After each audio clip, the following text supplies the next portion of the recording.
All right, so the Clemson Tigers, the headline of this is DJ Uiagalelei going up against Cade Klubnik. We discussed heading into spring practice, a little one-off conversation on an earlier show, that would be the focus of the Clemson spring practice. Early reports said both teams were taking some snaps with the ones. We've gotten some comments from Brandon Streeter on where DJ U's strengths and weaknesses have been and continue to be.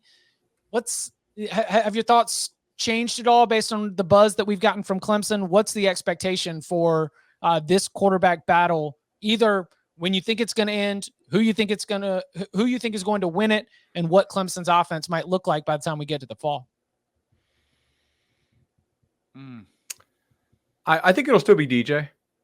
I do. I think you have to bet on track record here, and the most recent season was not a good one for him. But I think you also had some questions about some of the offensive coaching going on there at Clemson. We saw a lot of articles ripping their scheme and saying that it was very predictable. Of course, was it predictable when they had Trevor Lawrence and he was crushing everybody? I think they had some really ill-fitting receivers. They all looked exactly the same. They didn't have great diversity of body types in that room. Some offensive line questions as well. DJ was a really, really good high school recruit. He stepped in for Trevor and lit it up in 2 games he played in 2020. I'm still going to bet on DJ. That's probably not a popular opinion, but I'm okay with that. And I like Klubnik too, but he's also going to be a freshman. Why is it not a popular opinion? You think among Clemson I think a lot of people are just out on DJ just from looking at social media. I think you've got the luxury if you're Clemson. This is where I kind of might agree with Bud, like if you said, because I think coaches most of the time are going to go with what you know, right? What have you seen? And you kind of know the floor as bad as it can get. And there were some rough games in there. But think about the way last season unfolded. And this is one of the intangibles. You never know how somebody's going to respond, because DJ looked great against Notre Dame, like in a 1-game window, throws for 400 yards, 3 touchdown passes, and we're all raving about him. And then how did things start off last season? He goes against Georgia, pick 6, cost him the game. It was not a good game, which no one really, as great as you thought DJ could be, I think we all have been like, yeah, he's probably going to play not great versus Georgia's defense, but I don't know. Maybe our expectation was he was going to, I don't remember what it was, but it was much short in that game. So all of a sudden he starts taking heat and criticism for the first time, and Clemson loses, and all of a sudden they're struggling. And I look at a player whose confidence, to me, it was just a lot of it was mental. And then you saw him slow down because he wanted to make sure of where he was throwing. And you start thinking that much as a quarterback, and you're not just naturally throwing and cutting it loose, it becomes a very real thing where it impacts your play. So I thought you saw a quarterback who was a shell of what you saw at Notre Dame. To me, it's almost more of a rehabilitation process with DJ mentally building up his confidence. Now, there's a significant difference this season and last season.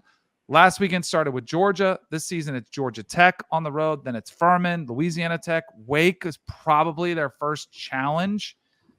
They could stick with DJ, be 3 or 4-0, start slowly building him up, and bring back his confidence, where all of a sudden he's a completely different looking player in a new system with hopefully an offensive line that does a little bit better for him.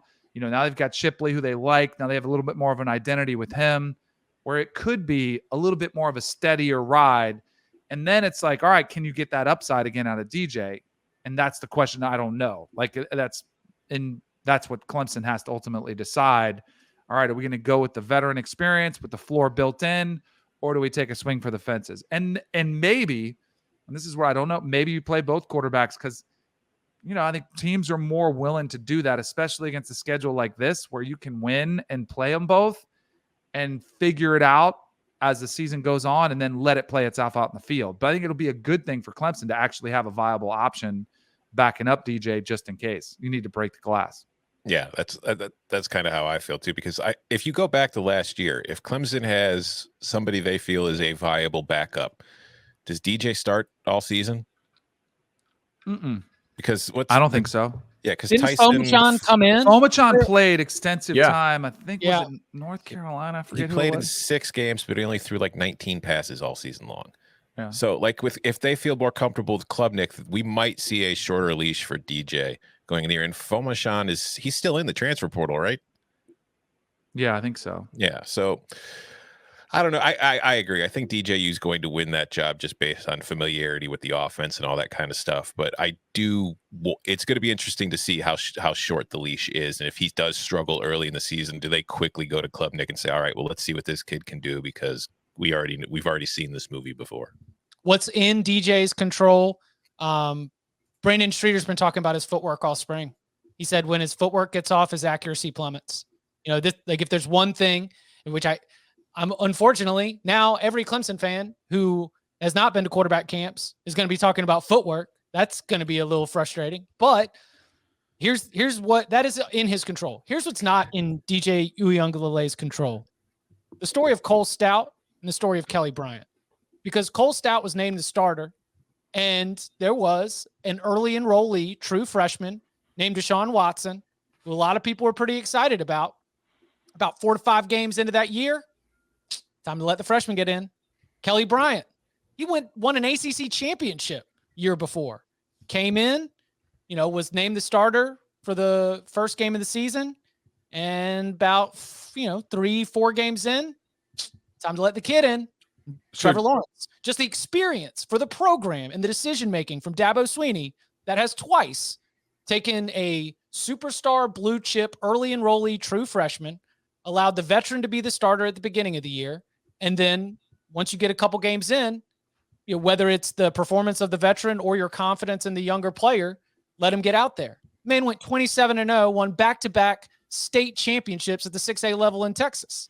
That sounds not exactly like Trevor Lawrence's high school record, but equally impressive when you start to talk about what kind of pedigree you have coming in.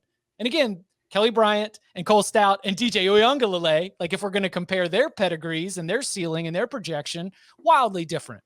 But it is the way that Cade falls in line with Trevor and Deshaun, at least in terms of the cycle of the quarterback room. This is not in DJ's control at all, but it is a history that we have with Dabo Swinney's Clemson program at the quarterback position. Do you think Dabo's learned then? Because Dabo cost Clemson several wins by playing Cole Stout as long as he did, including the Florida State game when Jameis was suspended for standing on the table in the Union. They had to play Sean McGuire. Like if you look at that game when they're rotating Stout and Deshaun's crushing it, but they're swapping him like every couple series, and Cole Stout can't play, right? Like Dabo played Cole Stout, who really can't play at an ACC level for a long time. Like I wonder if he thinks back about those games and says, hey, like you'd hope I messed that up. I should have gone with Deshaun Watson from day one. Well, that's why you told Kelly Bryant, if you want to transfer, you need to go because we're going to end up going with Trevor. Like did Dabo learn? I would guess yes. And I would guess yes, because of the way he handled the Kelly Bryant timing and the messaging to, give him the opportunity to transfer out. I will say, going back to the comment about DJ's footwork, that's like a new defensive coordinator showing up and saying, we're going to be aggressive and we're going to be multiple, because there are graveyards full of college quarterbacks who, if they could just figure out their footwork, would have been much more accurate. You think we got a best shape of their life check mark as well, Tom? Yeah. Actually, with DJ, we do. Let's do some. Oh, really? Yeah. Is he taking up yoga for flexibility? I'm going to get a check mark on that one, too. Let's play off-season bingo. Side note, I don't know. I'm sure you guys watched it. The combine, when they had the quarterbacks workout, I was blown away with how bad some of the footwork was. And they were all like, well, it's because they've never gone to center. I don't know what no one is worried about footwork at all anymore. Like they just don't care. It was atrocious. You know what it is? Everybody wants to be Patrick Mahomes now. Yes. Because Patrick Mahomes is a unicorn who can do incredible things. All these kids coming up are like, yeah, I'm just going to run and throw off platform and go sideways and throw back across my body like Patrick Mahomes. It's like, that works for him. Doesn't really work for anybody else. It's a great point. It's like when I watch my 9-year-old play basketball and they're all jacking up threes. Girls, it's like Steph Curry. We're all going to change. Well, the analytics say they're worth more. It's smarter. I'm like, trust me, it is not smarter to be jacking it up from 3 when you can hardly get it there. Hey, Caitlin Clark, man, she's out there doing the new just pull up from midcourt, make it rain. What is 3-point percentage for 9-year-olds? 4. Is it above 10? 4%? No, absolutely not. No. My analytics suggest 9-year-olds get within a foot of the rim, get into the lane. It's about what New Mexico State shot from 3 against Arkansas in a 53-48 I've never coached game. 9-year-old girls basketball, but I assume their free throw percentage is also horrendous. Outside of 5 feet, yes. So you really just want to like you should just hack everybody, right? Well, no, like, if you have I'm somebody not who can allowing any dribble, shots to get off. Just all you hack. got to find is a ball handler and then just run. Just go fast break. That's the best thing I've experienced. Yeah. Somebody who can drive and dish and get layups. And if you get fouled, hopefully you make 50%. You're doing all right. It's like in T-ball, if you have the shortstop who's fast enough to actually run at the first base as opposed to throwing it over there, it's a huge competitive advantage. Yeah. Oh man.